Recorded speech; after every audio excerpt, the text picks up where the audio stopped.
Hi everyone, welcome back to The Legend of Zelda 100% walkthrough with me, Austin John Plays of the YouTube channel Austin John Plays, which you're currently watching.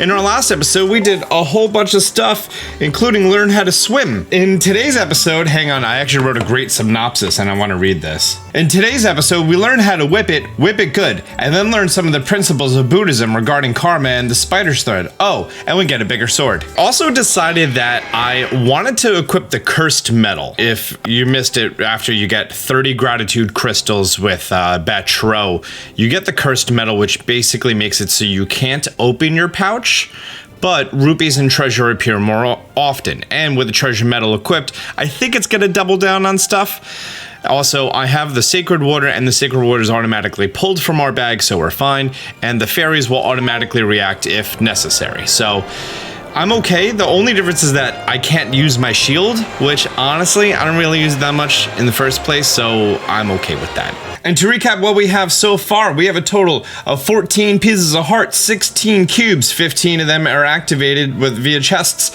42 gratitude crackles, 6 medals, and a total of 13 hearts. We're going to be continuing our playthrough by going back to Floria, and we are going to the Floria waterfall. That's it, that's where we need to go. If we look to the right, there's a grasshopper. We could always catch him. Now that we've got a big old net, look at my big net. I'm just gonna run up and reckless. Yeah, look at that. Oh my god, catching things so much easier. Anyways, let's run inside, talk to Farron, give her the sacred water. Okay, sacred water, we're putting it in the tub, and Farron is gonna swim around. This is pretty neat, and kind of hysterical because of how small Farron looks, and then that pops out. Exquisite, I can feel my energy surging through me. Well, fantastic. And now she's going to lead you to the place that we can get the sacred flame. We're gonna go outside to the waterfall, and she's going to pause the waterfall for me. That is what she did. Listen guys, if there's one lesson to learn, if there's a waterfall in a video game, there's something behind it. Okay? Super Mario 64, Ocarina of Time, Majora's Mask, Banjo-Kazooie.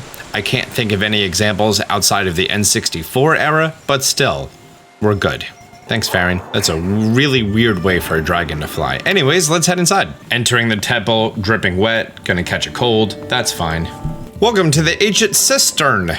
This entire temple is actually kinda sorta modeled after a Buddhist story. And if we head forward, we're gonna see some big old lily pads, get used to those, and there's gonna be a tablet right here. Let's read this.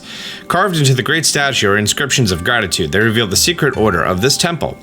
First, the back, then the rear, then the back of the right hand, and finally, the back of the left hand. If we hop into the water, you're gonna see some big old hands here holding some silver rupees. If you do a spin, you can steal the rupee. And if we go and we look at the outside of the hand, we're gonna see that there's a right symbol.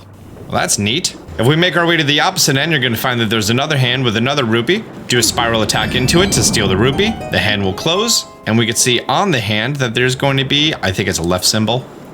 Yes, left symbol. Neato.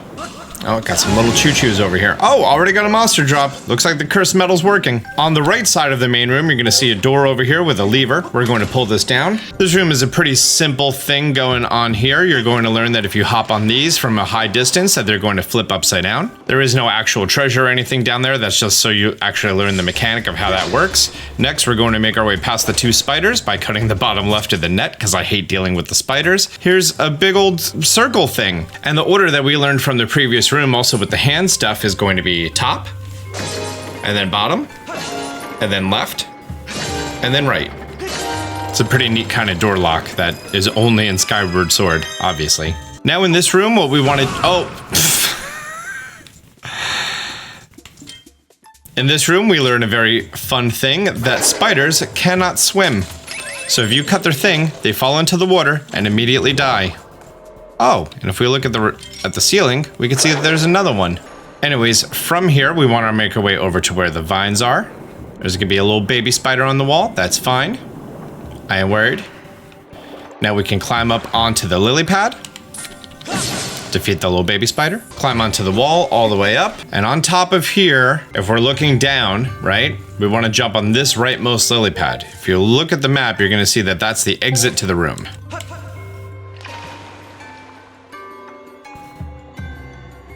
Fantastic.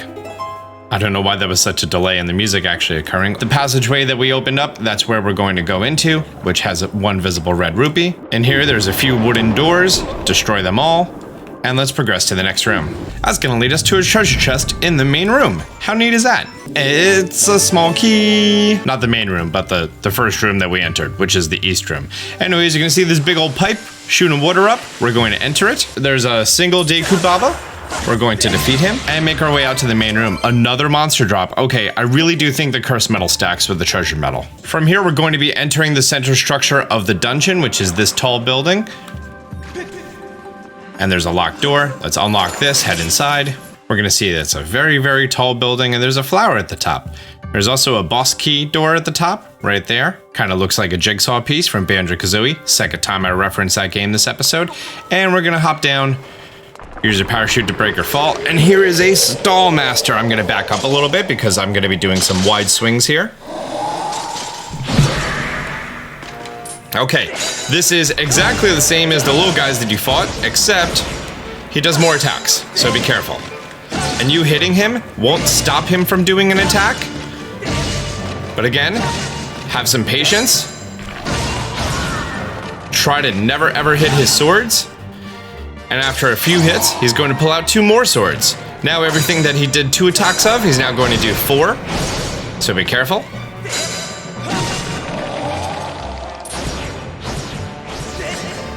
Fourth attack, okay.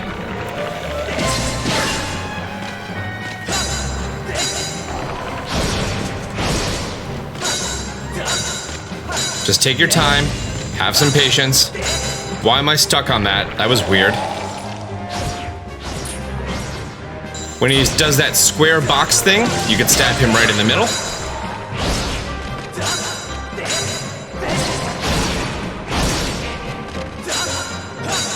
Practice some backflips. I hope you play Breath of the Wild. Stab, stab. Oh, the stab didn't work, but he missed his attack, which was weird. 1, 2, 3, 4. Go in for a hit.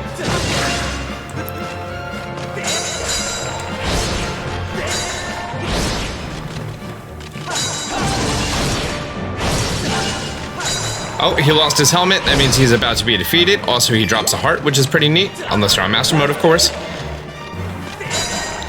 Ow. His attacks are really starting to hurt now, dog.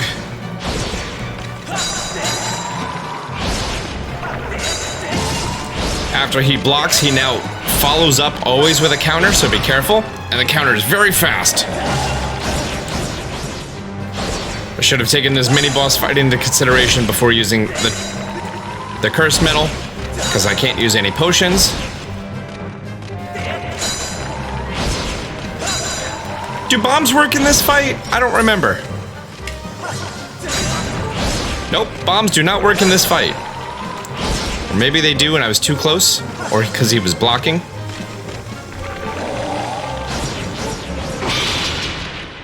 Oh. The bomb damaged him anyways. Apparently he was just 1 hit away from dying, so that was neat. Let's run around, grab some hearts. Not gonna lie, did not do that fight the cleanest. And let's head through our door over here. This is a small treasure room awarding us the dungeon item, which is going to be the whip.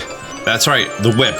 The one item that became only possible to play as soon as the Wii came out with motion controls. Except back when it was on the Wind Waker without motion controls. Anyways, when you use the whip, you can grab things and whip them close to you, like all these switches. Levers, rings. Anyways, we're gonna do that. We're gonna open up the water. You can reach the other ones now and activate them, but they don't really do anything. Like, we're not going up that high yet. So for now, we're just going to leave back out to the main room. Now we're going to head back over to the east side of the room where we were previously, except now we're going to go past the east door and we're going to be climbing up these big old stairs that we couldn't before. And now with the whip, we can hop over these things. There's going to be a treasure chest here at the end. And that's the dungeon map. That might be the fastest we ever went from one to the other. Now we're going to hop back into the water on the bottommost floor. And if we head on over to the east side of the room, there's a whole bunch of lily pads over here. And you want to make your way to one of the lily pads that's overlooking the upside down one. Take out your whip, flip this over, take out your whip that down. And you're just learning about all the things that you can whip right now. Now, with the waterfall paused, shut off, we're gonna be entering the fish's mouth. This is the west side of the main room into this large room. I feel like there's something behind here. Yep, there sure is. Little treasure chest. What is this? Red ruby? Yep. Inside of here, there's a big old spider. Flip it and zip it. Now, just like the Gust Bellows, we learned that we can use the whip between gates. Continuing to the west side of this room, we're going to see that there's a suspicious amount of butterflies. Let's go over there. Watch out for the big old choo-choo. Ooh, we got Jelly Blob. Let's come over here and play our harp. Okay. Chance for me to redeem myself now. Now I'm gonna draw a rupee by going this way, straight down, this way, this way, this way, and up. Wow, such an artist. Oh, it worked. I have seen this pop out silver rupees, and I think once a gold rupee, so you can actually make a lot of rupees doing that. There's a bokoblin over on the other side of the room. That's where we are going to be heading over to. He's currently shooting arrows at you, so be careful. I just got 2 more jelly drops. Yeah, okay, they officially stack. Not only stack, but I think they multiply, because this is an insane rate that I'm getting monster drops. Swing on over using your whip, and now there's a big old wall of vines. We're gonna climb up it and walk to the right. Make sure to climb up high enough, that way you don't get knocked off. And we're gonna let go. Take care of this archer. Oh, he drops an ornamental skull. I need that. Great. Okay, climbing back up. When presented with this, we are actually going to be hopping straight down. And then while down here, take out your whip. We're going to face up at the target and pull it downward. If we turn back around, there's a small vine that we could climb back up. Your scatter shot should make quick work of this baby spider, and your whip can get us over to the other side. Careful with the boys in this room. I say careful because your Z targeting can actually target the switch in the middle of the room and not the actual enemies. After whipping this, there's gonna be a big old drain on the floor. That's gonna create a whirlpool, and guess where we're going? Spoilers, it's the whirlpool.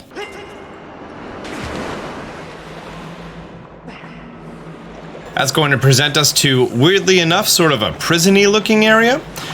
But there's an amber relic and a save statue. This room has 3 giant Skulltulas, so I recommend taking out your beetle and taking care of them the most appropriate way possible. The furthest one is going to be flipping over the lily pad that allows you to swim underneath it. And remember that we learned that we can whip through gates? Well, here's a bad guy, and there's something shiny on him. It's a key, and we can just whip it over to us. He's then going to freak out and then shoot arrows at you. Using the key on the door that was in the room right next to us, and we're overlooking what is essentially hell and the boss key. We're kind of in hell. That's the whole story of the spider and the thread being in hell. Wow, he is just not a fast shot. That's a bad archer. He's pretty much Hawkeye. Okay, we're gonna hop inside of this tube, and it's going to bring us all the way up, back up to the happy area. We can see that the middle of the room has a lily pad that we need to turn over. Let's just swim forward, use our whip on the gate, which is going to open up the path between one room and the next.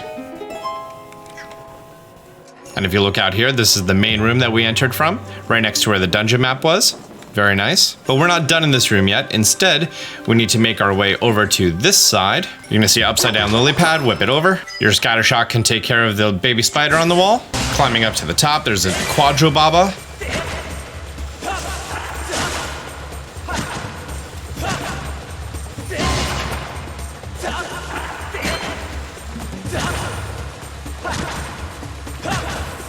I really hate the enemies in this game. You know how some people are like, every enemy's its own fun little puzzle. Not these, they're just annoying, okay? They're supposed to be a simple enemy, and they're just annoying. Anyways, we're gonna hop on this lily pad here that's gonna flip it upside down, then we're gonna swim underneath it towards where that red rupee is. While down here, you're going to learn a new mechanic that these blowy up boys can actually give you air bubbles. So be sure that after you defeat them, you spin into them to receive their air bubbles. Making our way to the end of the room, there's going to be a large staircase, which just brings us out to the opposite side of the room, and another thing to whip. Now the lily pad that we inverted is now going to be lifted up by a water tunnel. We have to retrace our steps back to over there. We're gonna whip it good, hop on over, keep going, find another thing to whip.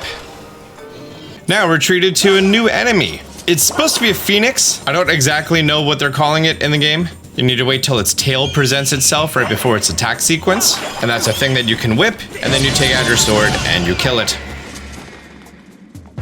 But now we're back out in the main room.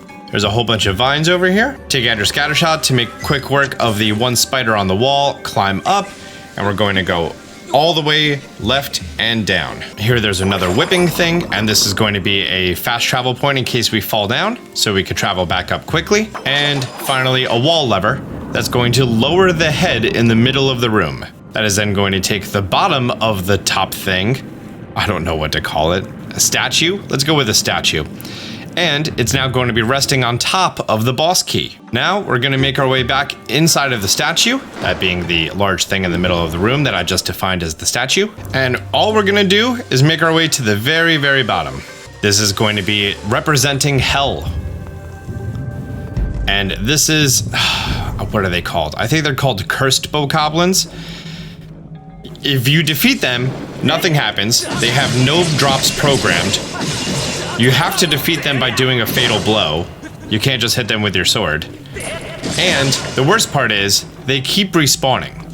So I recommend standing as close to the door as possible. Make sure that none of them are targeting you. If they are, then you want to defeat them. Run back over. Make sure no one is targeting you. Great. Now we can take out our tough beetle and shoot it in the eye and get this rupee over here. And recovery hearts. You're going to see in this room is going to be a shortcut point that we have not yet activated because we just got here. And there is a blue path. It's a little easy to miss, so on the map, it's going to be right there. Careful, there are more cursed bokoblins. Again, there's no point in really defeating them if you could just run past them. Progress through the linear area. There's a lot of fire keys down here. And a stone. Oh, it's a wall. Okay. Another opportunity for rupees or hearts or fairies. I think with fairies, I have to draw the Triforce, and I'm going to try to draw it, and I know it's like the hardest thing to draw. Mine is very lopsided and low. Did it work? Nope. Nope. It did not work. Okay. There's some bombs here. Feel free to use this opportunity to fill up your sack. Now, our whole thing is we need to take this bomb, and we need to fly it over here to this big rock that's preventing us from progressing, right? You can shut off the flow of the water by going inside of the statue's eye. Although I think you can skip that, although it's going to take more time to skip it. I think you can face here, take out the beetle, launch it, and if you upgrade it to the stamina beetle, you might be able to make the flight. Yeah, you could totally make the flight. But again, it takes more time to cheese it than it does to just do it properly. So, your choice.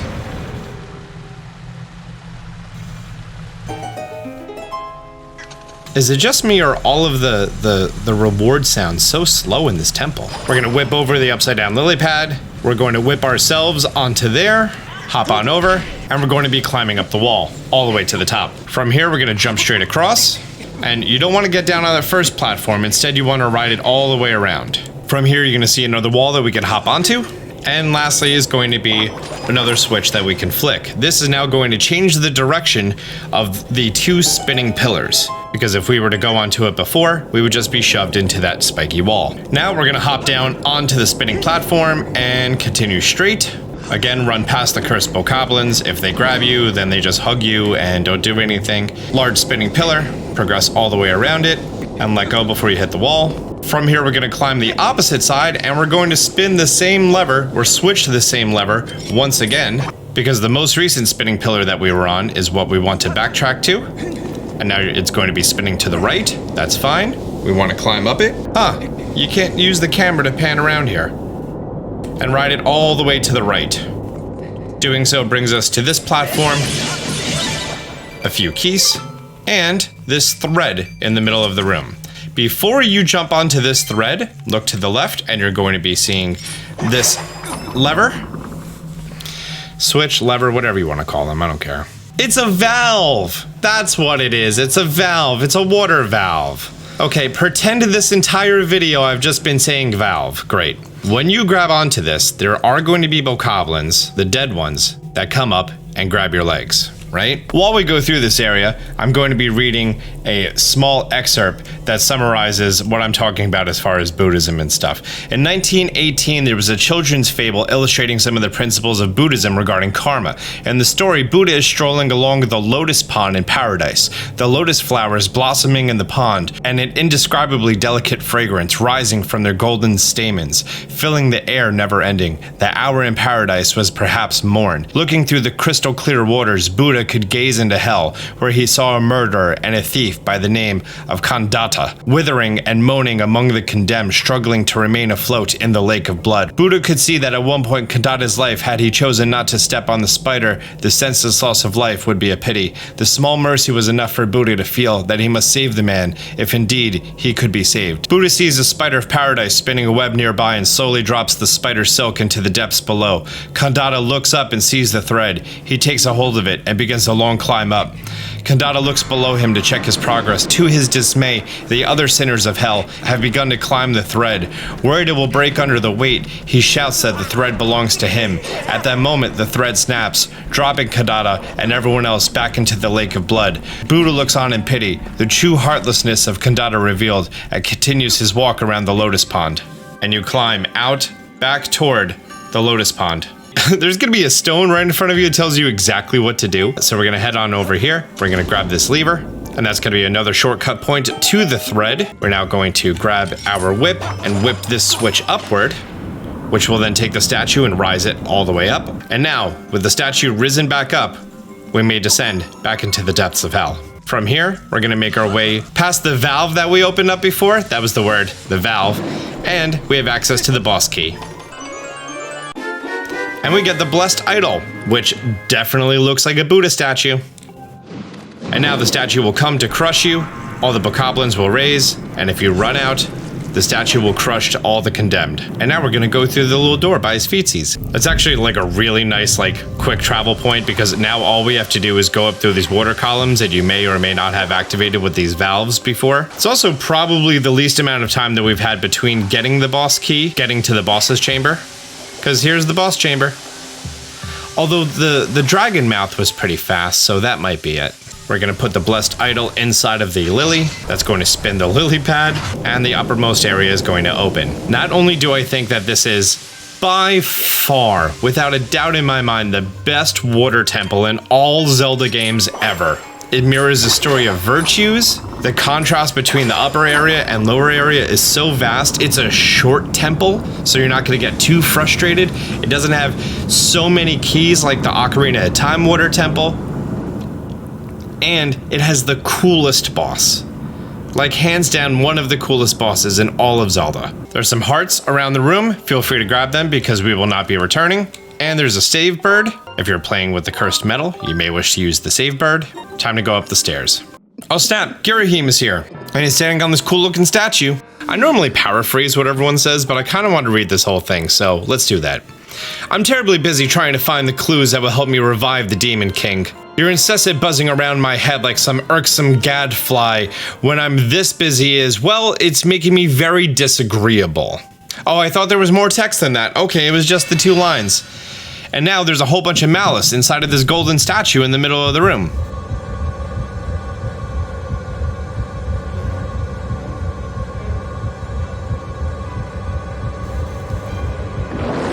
And this 6-armed statue filled with malice is Koloktos, the ancient automaton. Okay, phase 1 is fairly simple, right? Make sure your whip is on standby. He's going to do this, and now you want to grab essentially what looks like a valve off of his arm. Doing the backflips here definitely helps. Also knowing the range that he can actually reach is helpful. When he throws his 2 arms down, he's now going to be defenseless in the middle. You can just run up.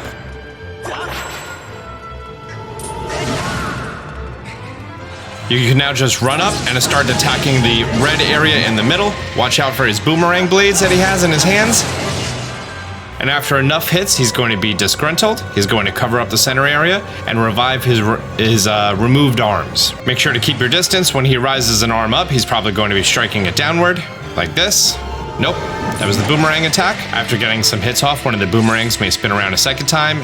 That's the attack that he does, is gonna leave an arm down.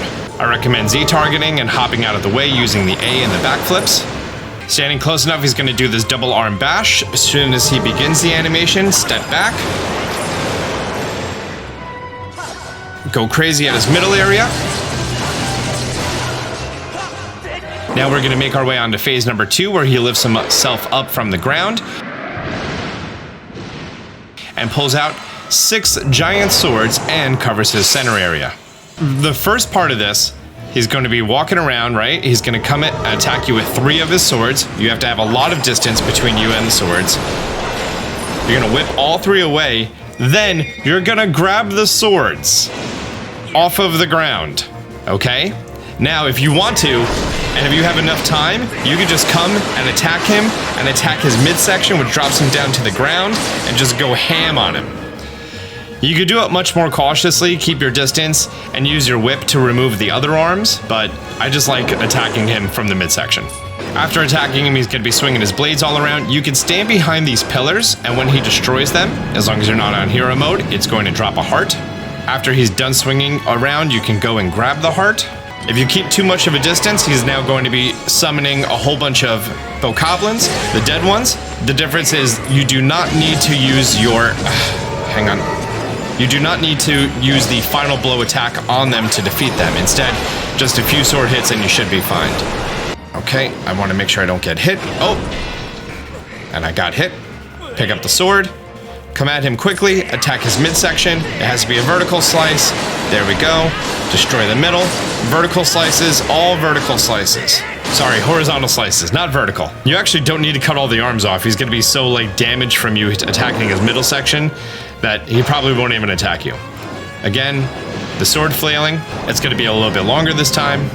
He's gonna summon some more bokoblins, get nice and close so that he's attempted to attack you with his 3 sword arms.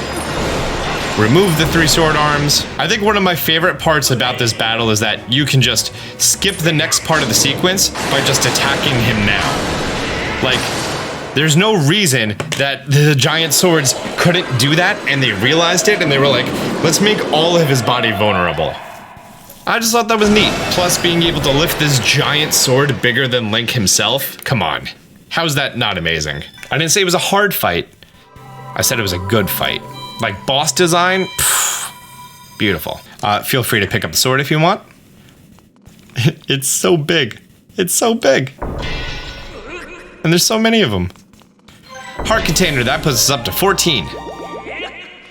Unfortunately, you cannot leave the room with the giant sword. I've tried, every single time I do this, I try to. You're not allowed to. You have to put the sword down before you walk through the door. Now we find ourselves a goddess crest.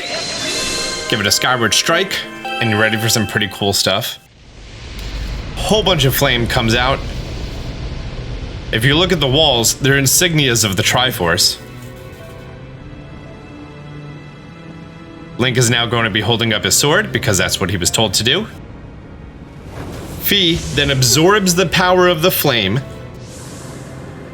It kind of jumps all over the room. Maybe that's her like trying to absorb the power.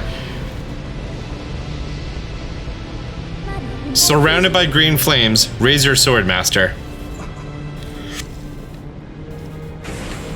She starts infusing it into your blade, and right now it's actually growing.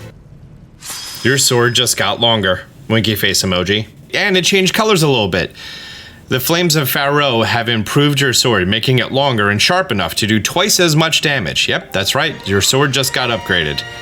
And now it's visibly longer. That's what she's. Now Link looks at his hand, and there's this small triangle that appears. Yep, that's the Triforce of Courage, symbolized by the green and Pharaoh and the forest, and now it's all making sense, isn't it? By him having the goddess's sword and infusing it with the power of Pharaoh, the dragon appointed by the goddess, he is now gaining the Triforce of Courage, or the power of the Triforce of Courage, to wield the sword. Like, beautiful stuff is happening here, guys. Beautiful, beautiful lore. lore world building, anthology building stuff. Oh, dragon's here. Ah, the sword you carry is different since I saw you. Yes, I see it as much improved. To think, the goddess's chosen hero is but a mere boy, quite a twist. Chosen hero or not, you do not yet possess the strength required to wield the full power of that blade. You must train yourself further, devote yourself wholly to this task. Farewell, boy. Okay, bye. You can even just see that the sword is longer. It's like now it's past his hand line and everything. Oh yeah, it's so much bigger on the back. Well, great. Guys, if you haven't done so, be sure to hit the like button down below. Only if you found it helpful. If you didn't find it helpful, leave me a comment. Also, let me know what you thought about this temple and its reflection of Buddhism. I thought it was pretty neat. Anyways, till next time, Austin John out.